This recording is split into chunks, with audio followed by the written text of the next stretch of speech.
எடப்பாடி பழனிசாமி தலைமையில் பதவியேற்றுள்ள அரசு இன்று பேரவையில் நம்பிக்கை வாக்கு கோருகிறது. புதிய அரசு நீடிக்குமா என்பது வாக்கெடுப்பின் முடிவில் தெரியவரும். தமிழக சட்டப்பேரவையின் சிறப்பு கூட்டம் இன்று நடைபெறுகிறது.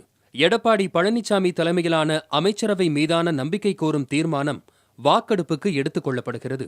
காலை 11 மணிக்கு கூடும் சிறப்பு கூட்டத்தில் முதலமைச்சர் எடப்பாடி பழனிசாமி நம்பிக்கை கோரும் தீர்மானத்தை கொண்டு வருவார். தீர்மானத்தை ஆதரித்து வாக்களிக்க வேண்டும் என அதிமுக எம்எல்ஏக்களுக்கு கொறடா உத்தரவிட்டுள்ளார்.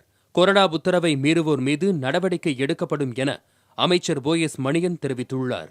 அரசு கொறடாவின் கட்டளையை ஏற்று இரட்டை இலை சின்னத்தில் வெற்றி பெற்று உறுப்பினராக இருக்கிறவர்கள் வாக்களிக்கவில்லை என்று சொன்னால், ஜே அன்றைக்கு 2 அணியாக இருந்தபோது ஜானகி அம்மா அவர்கள் நம்பிக்கை வாக்கு கோரிய நேரத்தில் அன்றைக்கு ஜே அணியில் இருந்த 33 சட்டமன்ற உறுப்பினர்களை PH பாண்டியன் அவர்கள் அன்றைக்கு சபாநாயகராக இருந்து விதிகளின்படி அவர்களை பதவி இழக்க செய்தார், தகுதி இழப்பு செய்தார். அதே தகுதி இழப்பு கொறடா அவர்களுடைய ஆணையை ஏற்று வாக்களிக்காதவர்கள் மீது கண்டிப்பாக விதிகளின்படி நடவடிக்கை வரும், எடுக்கப்படும், சபாநாயகர் அவர்கள் எடுப்பார்கள். ஜெயலலிதா முதலமைச்சராக இருந்தபோது ஓ. பன்னீர்செல்வம் வகித்து வந்த அவை முன்னவர் பதவி தற்போது பள்ளிக்கல்வித்துறை அமைச்சர் கே. செங்கோட்டையனுக்கு வழங்கப்பட்டுள்ளது.